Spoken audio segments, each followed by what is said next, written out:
തുറന്നാൽ എന്ന മാനസികാരോഗ്യ ചർച്ചയുടെ ഇന്നത്തെ എപ്പിസോഡിലേക്ക് എല്ലാ പ്രേക്ഷകർക്കും ഹൃദ്യമായ സ്വാഗതം. ഈ മാനസികാരോഗ്യ ചർച്ചാ പരിപാടി നിങ്ങൾക്ക് ഏറെ ഇഷ്ടപ്പെടുന്നു എന്നറിയുന്നതിൽ ഞങ്ങൾക്ക് അതിയായ സന്തോഷമുണ്ട്. പതിവ് പോലെ ഇന്ന് നമ്മളോടൊപ്പം വിൻസേഷൻ സഭാംഗവും ക്ലിനിക്കൽ സൈക്കോളജിസ്റ്റുമായ സിസ്റ്റർ ഡോക്ടർ ഡോണ തോട്ടത്തിലാണ്. സിസ്റ്ററെ ഏറെ സ്നേഹത്തോടെ നമുക്ക് സ്വാഗതം ചെയ്യാം. സ്വാഗതം സിസ്റ്റർ. സിസ്റ്റർ, മാനസികാരോഗ്യവുമായി ബന്ധപ്പെട്ട ഒരു ചർച്ചയിലാണല്ലോ നമ്മൾ പങ്കെടുത്തുകൊണ്ടിരിക്കുന്നത്. മനുഷ്യനും മനസ്സും മാനുഷിക ബന്ധങ്ങളും മാനസിക ആരോഗ്യവും ഇതെല്ലാമാണ് നമ്മുടെ ചർച്ചാ വിഷയങ്ങൾ. ഇങ്ങനെയുള്ള ഒരു ചർച്ചയിൽ ഗുരുതരമായ മാനസിക രോഗങ്ങളെക്കുറിച്ച് നമുക്കൊന്ന് പറഞ്ഞാലോ? ആ ഒരു കാര്യത്തെക്കുറിച്ചും കൂടുതൽ അറിയേണ്ടതുണ്ട്. ഇന്നത്തെ ചർച്ച മാനസിക രോഗങ്ങളെക്കുറിച്ച് അല്ലെങ്കിൽ ഗുരുതരമായ മാനസിക രോഗങ്ങളെക്കുറിച്ചായാലോ? തീർച്ചയായിട്ടും. മാനസിക രോഗങ്ങൾ എന്ന് പറയുമ്പോഴത്തേക്കും നമ്മളെപ്പോഴും കണ്ടിരിക്കുന്ന ചില വിഷ്വൽസിലൂടെ കാര്യങ്ങളിലൂടെയൊക്കെ കണ്ടിരിക്കുന്ന ചില കാര്യങ്ങളിൽ അവർ വളരെ വയലൻ്റായിട്ട് ബിഹേവ് ചെയ്യുന്നു, ഭയങ്കരമായിട്ട് അക്രമാസക്തമാകുകയും മറ്റുള്ളവരെ ആക്രമിക്കുകയും സ്വയം ആക്രമിക്കുകയൊക്കെ ചെയ്യുന്നു. അപ്പോൾ ഒരു വിയേർഡായിട്ടുള്ള രീതിയിലാണ് പലപ്പോഴും മാനസിക രോഗങ്ങൾ എന്നൊക്കെ പറയുമ്പോഴത്തേക്കും നമ്മൾ കാണാറുള്ളത്. കാരണം ഒരു പ്രാവശ്യം ഞാൻ ഇതേപോലെ ഒരു വ്യക്തിയുമായിട്ട് സംസാരിച്ചു കൊണ്ടിരിക്കുമ്പോഴത്തേക്കും പെട്ടെന്ന് അദ്ദേഹം എന്നോട് ചോദിച്ചത്, സിസ്റ്റർ ഇവരൊക്കെ ഭയങ്കര അക്രമാസക്തരല്ലേ, അപ്പോൾ ആ ഒരു സമയത്ത് സിസ്റ്റർ എങ്ങനെ ഡിഫെൻഡ് ചെയ്യുന്നതെന്ന് ചോദിച്ചു. അപ്പോൾ അവിടെയൊക്കെ നമുക്ക് മനസ്സിലാക്കാനായിട്ട് സാധിക്കുന്നത് മാനസിക രോഗമെന്ന് പറയുമ്പോഴേ വളരെ പ്രക്ഷുബ്ധമായിട്ടുള്ളൊരു അന്തരീക്ഷം അവസ്ഥ എന്നുള്ളതാണ് ഓരോരുത്തരുടെയും മനസ്സിലേക്ക് വരുന്നത്. പക്ഷേ ചില ഗുരുതര രോഗങ്ങളുടെ തുടക്ക ഭാവങ്ങൾ എന്ന് നമ്മൾ പറയുമ്പോൾ അല്ലെങ്കിൽ തുടക്ക ലക്ഷണങ്ങൾ എന്ന് പറയുമ്പോൾ ഇതുപോലെയുള്ള ഒരു അക്രമമോ അക്രമവാസനയോ അല്ലെങ്കിൽ മറ്റുള്ളവരെ ഭീതിപ്പെടുത്തുന്ന രീതിയിലുള്ള കാര്യങ്ങളോ ഒന്നും ഉണ്ടാകണമെന്നില്ല. ഞാനൊരു കേസ് ഓർത്തു പോവുകയായിരുന്നു. ഏകദേശം ഒരു 18 വയസ്സ് പ്രായമുള്ള ഒരു കുട്ടിയെ കൊണ്ടുവന്നിരിക്കുകയാണ്. കുട്ടി എന്ന് പറയാൻ പറ്റത്തില്ല, ചെറുപ്പക്കാരൻ. +2 പഠിക്കുന്നത്. അപ്പോൾ ഇവർ കൊണ്ടുവന്നിരിക്കുന്നത് ഇപ്പോൾ ക്ലാസ്സിൽ പോകാൻ മടി, പരീക്ഷയ്ക്കൊന്നും പഠിക്കുന്നില്ല, പഠിക്കാൻ വേണ്ടിയിട്ട് പുസ്തകം ഇങ്ങനെ എടുത്ത് വെക്കും, പക്ഷേ ദിവാസ്വപ്നം കണ്ടുകൊണ്ട് ഇരിക്കുകയാണ്, കൃത്യമായിട്ട് ഉറങ്ങുന്നില്ല. 1 മണി രാത്രി വരെയൊക്കെ വരാന്തയിൽ കൂടി ചുമ്മാതെ നടക്കും. എന്താണ് നീ ഇവിടെ കൂടി നടക്കുന്നത്? ഉറങ്ങിക്കോളാം. അത് മാത്രമല്ല, ഇപ്പോൾ ഒരു ക്വാളിറ്റേറ്റീവ് ആയിട്ടുള്ളൊരു ഉറക്കം കിട്ടുന്നുണ്ടോ എന്ന് അറിയത്തില്ല. ഭക്ഷണം കഴിക്കാനൊന്നും ഒരു വലിയ താല്പര്യമൊന്നുമില്ല. ഭക്ഷണം കൊടുത്തു കഴിഞ്ഞാൽ തന്നെ മണിക്കൂറുകളോളം ഈ ഭക്ഷണത്തിൻ്റെ മുൻപിൽ ഇരിക്കുക, കുളിക്കാൻ മടി, ഡ്രസ്സ് മാറാനായിട്ട് മടി, ഒരു വൃത്തിയായിട്ട് നടക്കണം എന്നൊന്നുമില്ല. ബ്രഷ് ചെയ്യാനൊക്കെ നിന്ന് കഴിഞ്ഞാലും ഇങ്ങനെ ചുമ്മാതെ നിൽക്കുന്നു. ഈ കണ്ണാടിയുടെ മുമ്പിൽ വന്ന് കുറേ നേരം ചേഷ്ടകൾ കാണിക്കുന്നു. എന്നാൽ മറ്റുള്ളവരോട് എന്തെങ്കിലും പറയുന്നുണ്ടോ? അങ്ങനെ വലുതായിട്ട് വലിയ പ്രശ്നങ്ങളിലൂടെ പോകുന്നില്ല. പക്ഷേ അവനോട് എന്തെങ്കിലും പറഞ്ഞ് അവന് ഇഷ്ടമില്ലാത്ത കാര്യങ്ങളാണെങ്കിൽ ഇറിറ്റേഷൻ കാണിച്ചുകൊണ്ട് വേഗം അകത്തേക്ക് പോകും. പിന്നെ സോഷ്യൽ സമ്പർക്കങ്ങൾ, അതായത് മറ്റുള്ളവരുമായിട്ട് അവൻ്റെ കൂട്ടുകാരുമായിട്ടോ അല്ലെങ്കിൽ ഒരു സാമൂഹ്യ ഇടപെടലുകൾ ഒക്കെ നോക്കുമ്പോഴത്തേക്ക് വളരെ പൂവറായി. അപ്പോൾ അങ്ങനെ ഒരു സാഹചര്യത്തിലാണ് ഇവർ കൊണ്ടുവരുന്നത്. അപ്പം നമ്മൾ അതിൻ്റെ ഒരു മെൻ്റൽ സ്റ്റാറ്റസ് എക്സാമിനേഷനും അതുപോലെ തന്നെ ബിഹേവിയർ ഒബ്സർവേഷനും ഒക്കെ എടുത്തു കഴിഞ്ഞപ്പോഴത്തേക്കും മനസ്സിലായ ഒരു ഗുരുതരമായ ഒരു മാനസിക രോഗത്തിലേക്ക് പോകുന്നതിൻ്റെ ലക്ഷണങ്ങളാണ് ഇതെല്ലാം എന്ന് മനസ്സിലായി. അപ്പോൾ അവിടെ ഒരു സിമ്പിൾ സ്കിസോഫ്രീനിയ എന്നൊരു രീതിയിലാണ് ഞാനും ഡയഗ്നോസിസ് ചെയ്തത്. അപ്പോൾ അവരോട് കാര്യങ്ങൾ മനസ്സിലാക്കാൻ സാധിച്ചില്ലേ? അതുവരെയും എന്ന് വെച്ച് കഴിഞ്ഞാൽ അവർ പറയുന്നത് ഏകദേശം ഒരു 13-14 വയസ്സ് വരെയൊക്കെ അവൻ ഓക്കെ ആയിരുന്നു. അവൻ സാധാരണ ഒരു ആവറേജ് സ്റ്റുഡൻ്റ് ആണ്. അവന് കൂട്ടുകാരൊക്കെ ഉണ്ട്, എല്ലാവരുമായിട്ട് സംസാരിക്കും, അവൻ്റെ കാര്യങ്ങളൊക്കെ അവൻ നടത്തിക്കൊണ്ട് പോകും, മറ്റുള്ളവരെ സഹായിക്കാനാണെങ്കിലും ഒക്കെ ഉണ്ടായിരുന്നു. പക്ഷെ ആ ഒരു സമയത്താണ് ലോക്ക്ഡൗൺ വരുന്നത്. അപ്പം ലോക്ക്ഡൗണിൻ്റെ ഒരു സമയമായപ്പോഴത്തേക്കും അവൻ ഉള്ളിലേക്ക് ഒതുങ്ങിപ്പോയല്ലോ. അന്ന് നമ്മുടെ ഒരു പാൻഡമിക് നമ്മളെല്ലാവരെയും തന്നെ ഉള്ളിലേക്ക് ഒതുക്കിയ ഒരു കാലഘട്ടമാണ്. അതിനുശേഷം ഇവർ നോക്കിയപ്പോൾ ഇവൻ്റെ ഒരു സ്വഭാവത്തിൽ വ്യത്യാസങ്ങളുണ്ട്. മുറിക്കാതിരിക്കാനാണ് ഇഷ്ടം.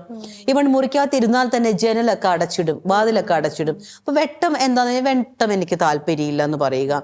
അത് പിന്നെ കൂടുതൽ ഒച്ചയുള്ളത് മിക്സി ഓൺ ചെയ്യുമ്പോഴോ അല്ലെ TV ഒന്നോ ഒച്ചത്തിൽ വെച്ചാലൊക്കെ ഇവൻ പറയും അത് സ്റ്റോപ്പ് ചെയ്യാൻ പറയും. അപ്പോൾ സ്വാഭാവികമായിട്ട് അവർ ഓർക്കുന്നത് കുറച്ചുകൂടി കോൺസെൻട്രേഷന് വേണ്ടിയിട്ട് അവർ ചെയ്യുന്നൊരു കാര്യമാണെന്നാണ്.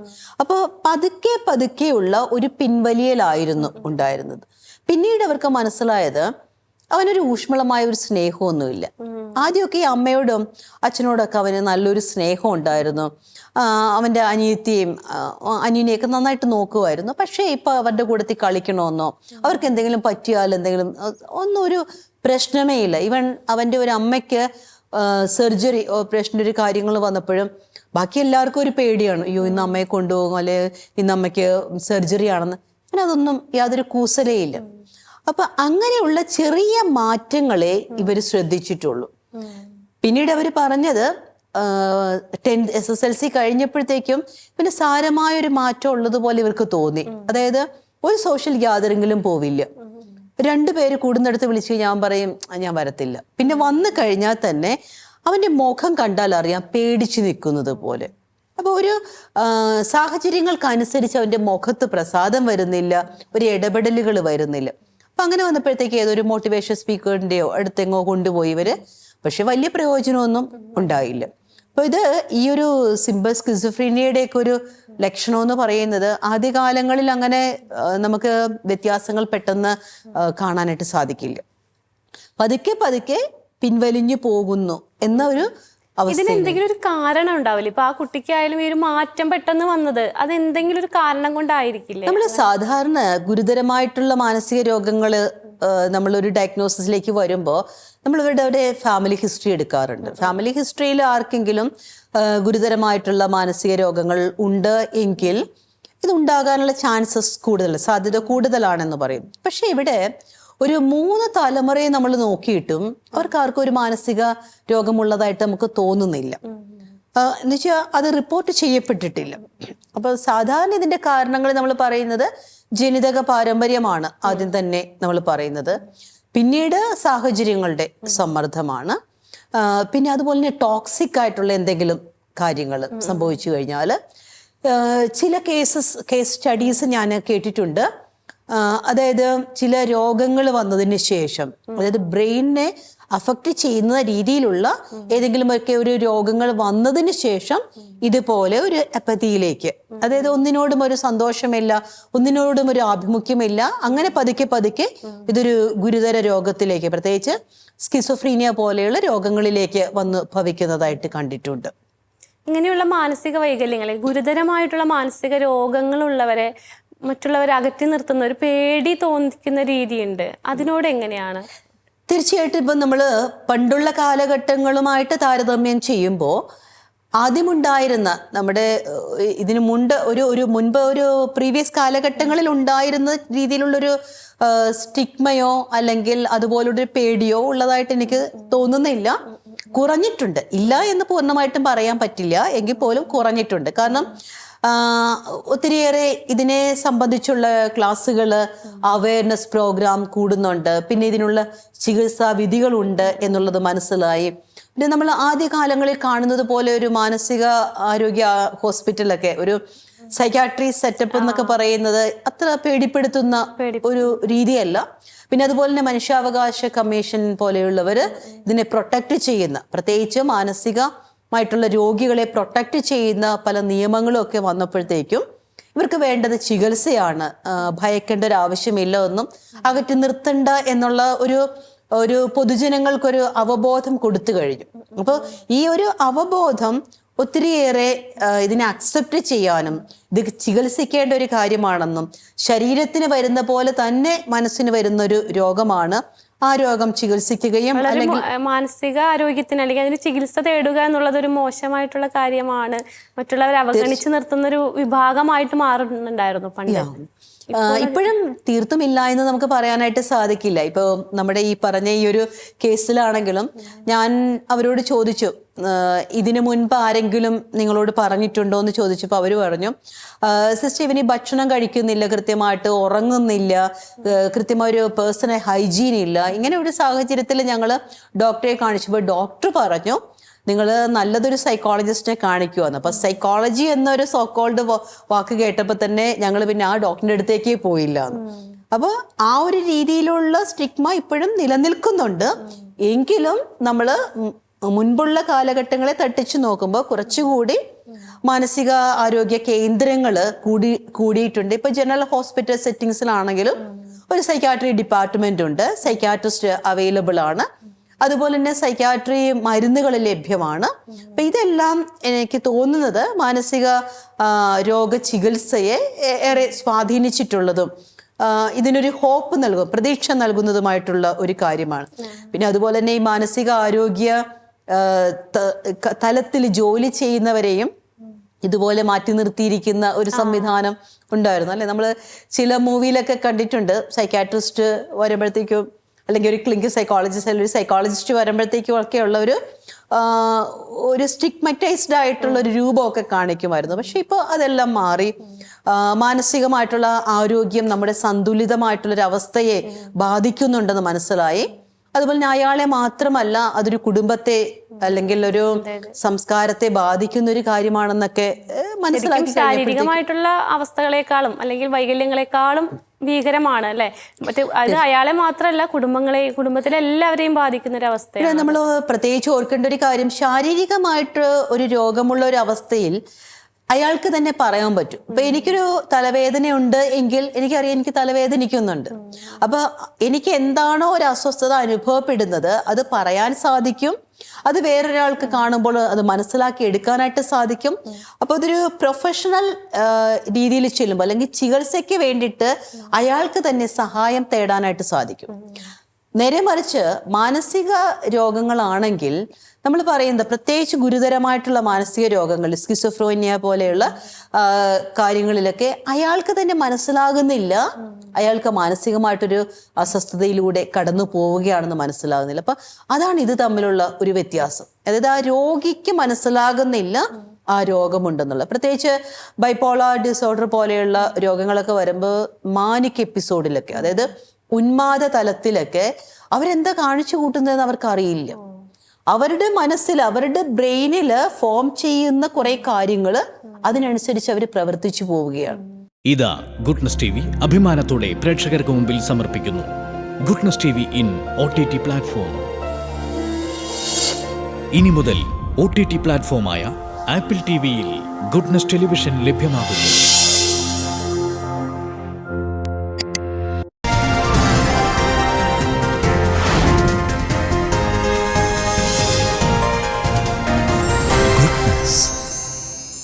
Stay with God.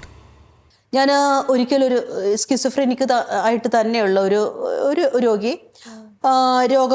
രോഗം അല്പം ഭേദമായ ഒരവസ്ഥയിൽ സംസാരിച്ചു വന്നപ്പോഴത്തേക്കും എന്നോട് പറഞ്ഞു, സിസ്റ്റർ, ഞാൻ എൻ്റെ ഒരു രോഗാവസ്ഥയിൽ ഞാൻ എൻ്റെ വീട്ടിൽ കുറേ കാര്യങ്ങൾ തല്ലി തകർത്തു, വീട്ടിലുള്ളവരെ ഞാൻ ഉപദ്രവിച്ചു. അപ്പം അതെല്ലാം ഞങ്ങളുടെ CC ക്യാമറയിൽ പകർന്നു. അതിനുശേഷം എനിക്ക് അങ്ങനെ ഒരു അസുഖം ഉണ്ടെന്നറിയാം, എനിക്ക് അങ്ങനത്തെ ഒരു പ്രശ്നങ്ങൾ ഉണ്ടെന്ന് എനിക്കറിയാം. എങ്കിലും ചില സമയങ്ങളിൽ എൻ്റെ മനസ്സിനെ പിടിച്ചാൽ എനിക്ക് കിട്ടുന്നില്ല.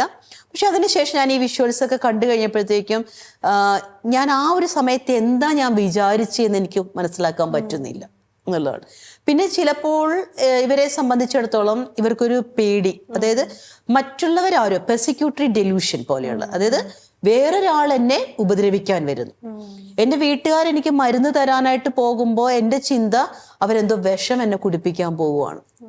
അപ്പൊ എനിക്ക് കൊടുക്കാനുള്ള സ്വത്ത്, എനിക്ക് തരാനുള്ള സ്വത്തുക്കള് എൻ്റെ കയ്യിൽ നിന്ന് ഇവർക്ക് പിടിച്ചെടുക്കാൻ വേണ്ടിയിട്ട് എന്നെ ഇതേപോലെ ചെയ്യാനായിട്ട് പോവുകയാണ്. അപ്പോൾ ഇവര് ചിന്തിക്കുന്ന ഒരു കാര്യം ലോജിക്ക് ഇല്ലാത്തതും എന്നാൽ റിയാലിറ്റിയുമായിട്ട് യാതൊരു ബന്ധവുമില്ലാത്ത കുറെ യഥാർത്ഥമായിട്ടുള്ള കാര്യങ്ങളാണ് ഇവർ ചിന്തിക്കുന്നത്. അപ്പൊ അവരങ്ങനെ ഒരു കാര്യം ചിന്തിക്കുമ്പോൾ ഇങ്ങനെ ഒരു രീതിയിലുള്ള പ്രതികരണമാണ് ഉണ്ടാകുന്നത്. അപ്പൊ അത് സ്വാഭാവികമായിട്ടും ഒരു യാഥാർത്ഥ്യങ്ങളെ മനസ്സിലാക്കി നിൽക്കുന്ന നമുക്ക് മനസ്സിലാകുന്നില്ല.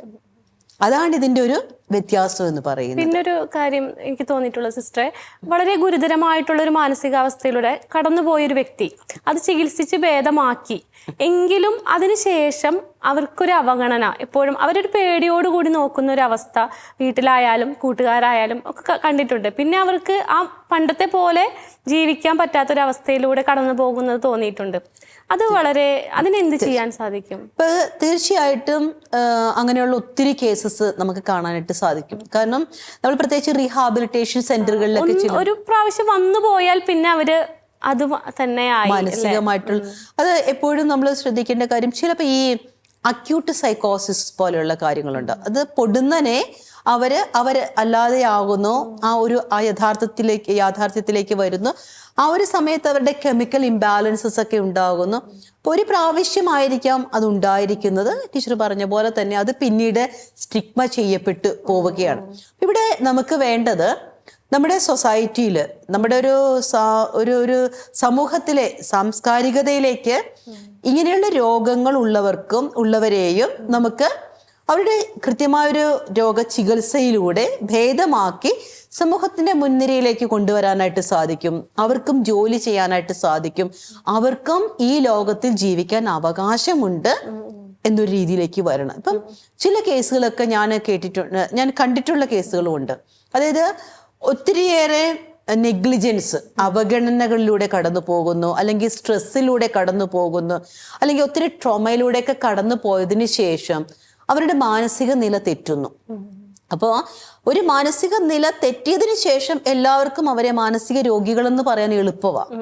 പക്ഷേ ആ വ്യക്തി കടന്നുപോയ മാനസിക സമ്മർദ്ദ അവസ്ഥ അത് നമ്മളാരും മനസ്സിലാക്കാനായിട്ടുണ്ടാവില്ല. അപ്പൊ ഇങ്ങനെയുള്ള കാര്യങ്ങൾക്ക് എനിക്ക് തോന്നുന്നത് നമ്മുടെ ഇതേപോലെയുള്ള മാനസികാരോഗ്യ ചർച്ച പരിപാടികളൊക്കെ ഒത്തിരിയേറെ ഉപകരിക്കും. കാരണം നമ്മളെല്ലാവരും മനുഷ്യരാണ്. നമ്മൾ ഈ ലോകത്തിലേക്ക് ജനിച്ചപ്പോഴത്തേക്കും ഇന്ന രോഗം എനിക്ക് വേണമെന്നോ ഇന്ന രീതിയിലുള്ള ഒരു സുസ്ഥിതി എനിക്ക് വേണമെന്നോ ഒന്നും അവകാശപ്പെട്ട് ജനിക്കുന്നവരല്ല, അല്ലെങ്കിൽ അത് തീരെഴുതി തന്ന് നമ്മൾ ജീവിച്ചു പോകുന്നവരല്ല. ഇത് ആർക്കും സംഭവിക്കാം, എപ്പോൾ വേണമെങ്കിലും സംഭവിക്കാം. ചില സൈക്കോട്ടിക് ഫീച്ചേഴ്സ് ഉള്ളവരെയൊക്കെ ചിലപ്പോൾ നമ്മൾ കാണുമ്പോഴത്തേക്കും നമുക്ക് മനസ്സിലാക്കണം ഒരു ആക്സിഡന്റിൽ നിന്നായിരിക്കാം ചിലപ്പോൾ അങ്ങനെ ഒരു രീതിയിലേക്ക് വന്നേക്കുന്നത്, അല്ലെങ്കിൽ ഒരു ആക്സിഡന്റ് കണ്ടത്.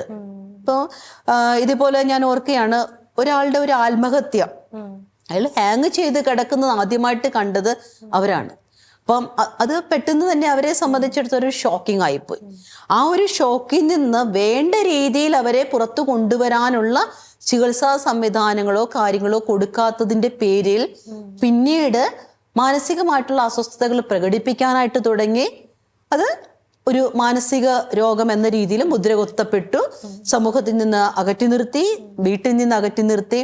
അപ്പോൾ ആ ഒരു വ്യക്തിയെ സംബന്ധിച്ചിടത്തോളം പിന്നീട് മാനസിക രോഗി എന്നൊരു ഗണത്തിലേക്ക്, രോഗം മാറിയാലും പിന്നെയും ആ ഒരു പേരിലേക്ക് വരികയാണ്. അപ്പൊ അവിടെ നമുക്ക് വേണ്ടത് ഇതിനെക്കുറിച്ചുള്ള ശരിയായ അവബോധങ്ങളാണ്. അപ്പൊ ബോധ്യപ്പെടുത്തലുകൾ അല്ലെങ്കിൽ കൃത്യമായ ബോധ്യങ്ങളൊക്കെ ഉണ്ടാകുമ്പോൾ നമുക്ക് മനുഷ്യത്വപരമായിട്ട് അവരോട് പെരുമാറാനും അവരോട് സംവദിക്കാനും സാധിക്കും. ഇപ്പം ചികിത്സാ കേന്ദ്രങ്ങളൊക്കെ ഒത്തിരി ഉണ്ട്. ചികിത്സാ കേന്ദ്രങ്ങളിൽ അതിന് ആവശ്യമായിട്ടുള്ള മെഡിസിൻസും മറ്റു കാര്യങ്ങളും എല്ലാം അവൈലബിൾ ആണ്. ഇപ്പം ഞാൻ ഓർക്കാറുണ്ട്, എനിക്കറിയാവുന്ന ഇപ്പം നമ്മളൊരു മാനസിക ആരോഗ്യ വിഭാഗത്തിൽ ജോലി ചെയ്യുന്നത് കൊണ്ട് തന്നെ സൈക്കാട്രിസ്റ്റുമായിട്ടും സൈക്കാട്രി സോഷ്യൽ വർക്കേഴ്സായിട്ട് അല്ലെ സൈക്കാട്രി നേഴ്സസ് ആയിട്ട് കൗൺസിലേഴ്സ് ഒക്കെ ആയിട്ട് ഞങ്ങൾക്കൊരു ബന്ധമുണ്ട്. നമുക്കൊരു ഗ്രൂപ്പ് ഓഫ് പീപ്പിൾ നമ്മുടെ കൂടെയുണ്ട്. അപ്പോൾ പലപ്പോഴും ഞാൻ ചിന്തിക്കാറുണ്ട്, ഇപ്പം എനിക്കറിയാവുന്ന അല്ലെങ്കിൽ ഞങ്ങൾ കേസുകൾ അങ്ങോട്ടും ഇങ്ങോട്ടും റെഫർ ചെയ്യുന്ന സൈക്കാട്രിസ്റ്റ് ഒക്കെ പറയാറുണ്ട്, സിസ്റ്ററെ തീർച്ചയായിട്ടും അവർ വരുമ്പോഴത്തേക്ക് ഇപ്പം സൈക്കാട്രിസ്റ്റ് പെട്ടെന്ന് അവരുടെ ഒരു രോഗനിർണയം നടത്തി ചികിത്സകൾ കാര്യങ്ങൾ കൊടുത്തു വിടുമ്പോഴത്തേക്ക് ഒത്തിരി സമയം അവർക്ക് ചിലപ്പോൾ സ്പെൻഡ് ചെയ്യാൻ പറ്റില്ല. അപ്പോൾ സാറ് പറഞ്ഞു വിടാറൊക്കെ ഉണ്ട്, സിസ്റ്റർ അത് വേണ്ട രീതിയിലൊന്ന് അവരുടെ വീട്ടുകാരുമായിട്ടൊന്ന് സംസാരിക്കണേ, കാരണം അവരത്ര അത് അക്സെപ്റ്റ് ചെയ്തിട്ടില്ലെന്നാണ് തോന്നുന്നത്. പിന്നെ ചിലപ്പോൾ ചിലർക്ക് തോന്നുന്നത് ഇവർക്ക് ഗുളിക മരുന്നൊക്കെ കൊടുത്തിട്ട് എന്തിനാ, ഇവരെ കൊണ്ട് എന്ത് പ്രയോജനം ഇനി ഉണ്ടാകാൻ പോകുന്നത്.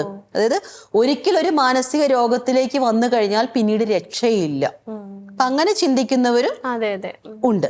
അപ്പൊ അവിടെയൊക്കെ നമുക്ക് പറഞ്ഞു കൊടുക്കാനായിട്ട് സാധിക്കുന്നത്, ഇത് ചികിത്സയ്ക്ക് വിധേയമാക്കി കഴിഞ്ഞു കഴിഞ്ഞാൽ വേണ്ട രീതിയിൽ നമുക്ക് അവരുടെ ജീവിത മാർഗത്തിലേക്ക് കൊണ്ടുവരാനായിട്ട് സാധിക്കും. പിന്നെ അമിതമായൊരു സ്ട്രെസ്സോ അല്ലെങ്കിൽ അമിതമായ സമ്മർദ്ദങ്ങൾ ഇല്ലാത്ത ഒരു സംവിധാനത്തിലേക്ക് കൊണ്ടുവരിക, സാഹചര്യത്തിൽ അവരെ കൊണ്ടുവരിക എന്നുള്ളതാണ്. അപ്പൊ ഈ റീഹാബിലിറ്റേഷൻ സെന്ററുകളിൽ ഹാഫ് വേ ഹോംസ് എന്നൊക്കെ പറയും. അതായത് ഒരു ഹോസ്പിറ്റൽ സെറ്റിംഗ്സിൽ നിന്ന് വീട്ടിലേക്ക് കൊണ്ടുവരുന്നതിന് മുൻപായിട്ട് ഇപ്പൊ മരുന്നുകൾ കൃത്യമായിട്ട് കഴിക്കണം. അപ്പൊ ഇവരെയൊക്കെ സംബന്ധിച്ചിടത്തോളം ഇവർക്ക് രോഗം ഉണ്ടെന്ന് ഇവർ അറിയുന്നില്ല, ഇവരത് സമ്മതിക്കുന്നില്ല. അതുകൊണ്ട് തന്നെ അവർ മരുന്നുകൾ കൃത്യമായിട്ട് കഴിക്കില്ല. അപ്പൊ അതാണ് പലപ്പോഴും നമുക്ക് ചികിത്സയ്ക്ക് ഒരു പ്രശ്നമായിട്ട് നിൽക്കുന്ന ഒരു കോമ്പണന്റ് എന്ന് പറയുന്നത് ഇവർ കൃത്യമായ ചികിത്സയ്ക്ക് വിധേയമാവില്ല, മരുന്നുകൾ കൃത്യമായിട്ട് കഴിക്കില്ല, ഇവരെ സംരക്ഷിക്കാൻ എപ്പോഴും മറ്റ് ആരെങ്കിലും വേണം, വേണ്ടി വരും. അപ്പൊ അതൊരു ആവശ്യമാണ്. പിന്നെ വേറൊരു കാര്യം നമ്മൾ പറയും, ഇവര് രോഗികളാണ് എന്നുള്ള ഒരു അമിതമായ പരിഗണന കൊടുക്കാനും പാടില്ല. അപ്പൊ ആവശ്യമില്ലാത്തൊരു ഇമോഷണൽ സപ്പോർട്ട് കാര്യങ്ങളൊന്നും കൊടുക്കുകയും ചെയ്യും. മുന്നേ പറഞ്ഞതിൽ നിന്നാണ്, അതായത് ജനിതകമായിട്ടുള്ള രോഗമായിട്ട് തലമുറകളായിട്ട് കടന്നു വരുന്ന ചില മാനസിക രോഗങ്ങളുണ്ടോ? തീർച്ചയായിട്ടും ജനിതക പാരമ്പര്യം ഇതിലുണ്ട്. നമ്മൾ പഠിക്കുമ്പോൾ തന്നെയാണെങ്കിൽ അതിന്റെ എറ്റിയോളജി നമ്മൾ കോസൽ ഫാക്ടർ പഠിക്കുമ്പം അത് ഉണ്ട്. അപ്പോൾ അവിടെ നമ്മൾ കൂടുതലും ജെനറ്റിക് കൗൺസിലിംഗ് കാര്യങ്ങളൊക്കെ അതിന് ആകേണ്ടതായിട്ടുണ്ട്. പിന്നെ നമ്മൾ ഓർക്കേണ്ട ഒരു കാര്യം, ചില ഗുരുതരമായ മാനസിക രോഗങ്ങളെ മറച്ചു വെച്ചുകൊണ്ട് വിവാഹ ജീവിതത്തിലേക്കും ഒക്കെ കടന്നു വരുന്നവരുണ്ട്. ഇപ്പൊ ചില കേസുകളിൽ നമ്മൾ കാണാറുണ്ട്, കല്യാണം കഴിച്ചു കഴിഞ്ഞാൽ ഈ പ്രശ്നങ്ങളൊക്കെ മാറുമെന്ന് പറഞ്ഞ സിസ്റ്ററെ കല്യാണം കഴിപ്പിച്ചത്. അപ്പൊ കല്യാണം കഴിക്കുന്നതിന് മുമ്പ് പറഞ്ഞൊരു ചെറിയ ഗുളിക കഴിക്കുന്നുണ്ട് എന്നൊക്കെ പറഞ്ഞുകൊണ്ടാണ്. അപ്പോൾ അവിടെയൊക്കെ നമ്മൾ പ്രത്യേകിച്ച് നമ്മൾ ശ്രദ്ധിക്കേണ്ട ഒരു കാര്യം, ഇപ്പൊ ഒരു മാനസിക രോഗികളായിരിക്കുന്ന ഒരാൾക്ക് വിവാഹ ജീവിതമോ കുടുംബജീവിതമോ സാധ്യമല്ല എന്നല്ല ഞാൻ പറയുന്നത്, സാധ്യമാണ്, തീർച്ചയായിട്ടും സാധ്യമാണ്. പക്ഷേ കടന്നു വരുന്ന ജീവിത പങ്കാളി അറിഞ്ഞിരിക്കണം ഇദ്ദേഹത്തിന്റെ മാനസിക നില. അത് നമ്മൾ പ്രധാനപ്പെട്ടതായിട്ട് ഓർക്കേണ്ടതായിട്ടുണ്ട്. അപ്പം പിന്നെ നമ്മൾ ചിന്തിക്കേണ്ടത്, ഇവർക്ക് ആവശ്യമായ രീതിയിലുള്ള ചികിത്സ ആവശ്യമായിട്ടുള്ള സമയത്ത്, ഇപ്പൊ എൻ്റെ ഇടയ്ക്ക് കൊണ്ടുവരുന്ന ആ കുട്ടിയെ സംബന്ധിച്ചിടത്തോളം ഒരു 18 വയസ്സ് പ്രായമേ നമ്മൾ ഈ ഡിസ്കസ് ചെയ്ത ഒരു കേസിലുള്ളൂ. അപ്പോൾ അവിടെ അതൊരു രോഗനിർണയം നടത്തി കഴിഞ്ഞു കഴിഞ്ഞാൽ വേണ്ട രീതിയിൽ പെട്ടെന്നൊരു ചികിത്സയിലേക്ക് പോവുക എന്നുള്ളതാണ്. അപ്പം മെഡിസിൻസ് ആവശ്യമാണ്, തെറാപ്പി ആവശ്യമാണ്, ഫാമിലി തെറാപ്പി ആവശ്യമാണ്, പിന്നെ അവർക്ക് ചെയ്യാൻ പറ്റുന്ന രീതിയിലുള്ള ഒരു എൻഗേജ്മെന്റ്. അവര് അല്ലാതെ ചുമ്മാതെ അവരൊരു റൂമിൽ പൂട്ടിയിടാൻ വേണ്ടിയിട്ടല്ല, അവർക്ക് ചെയ്യാൻ പറ്റുന്ന രീതിയിൽ എൻഗേജ്മെന്റ് ആവശ്യമാണ്. പിന്നെ ഇതുപോലെ തന്നെ സ്വയം ജീവനും മറ്റുള്ളവരുടെ ജീവനും ഭീഷണി ആയിരിക്കുകയാണെങ്കിൽ അതിന് വേണ്ടിയിട്ടുള്ള റെസ്ട്രിക്ഷൻസ് അല്ലെ ഹോസ്പിറ്റലൈസേഷനും ആവശ്യമാണ്. മനം തുറന്നാലെന്ന മാനസികാരോഗ്യ ചർച്ചയുടെ ഇന്നത്തെ എപ്പിസോഡ് ഇവിടെ അവസാനിക്കുകയാണ്. ചർച്ചയിൽ പങ്കെടുത്ത സിസ്റ്റർ ഡോക്ടർ ഡോണ തോട്ടത്തിലിന് ഏറെ സ്നേഹത്തോടെ നന്ദി അറിയിക്കുന്നു. നന്ദി സിസ്റ്റർ. പുതിയൊരു വിഷയവുമായി അടുത്ത ആഴ്ച ഇതേ ദിവസം കണ്ടുമുട്ടാം എന്ന പ്രതീക്ഷയോടെ, ഏറെ പ്രാർത്ഥനയോടെ ഏവർക്കും നന്ദി.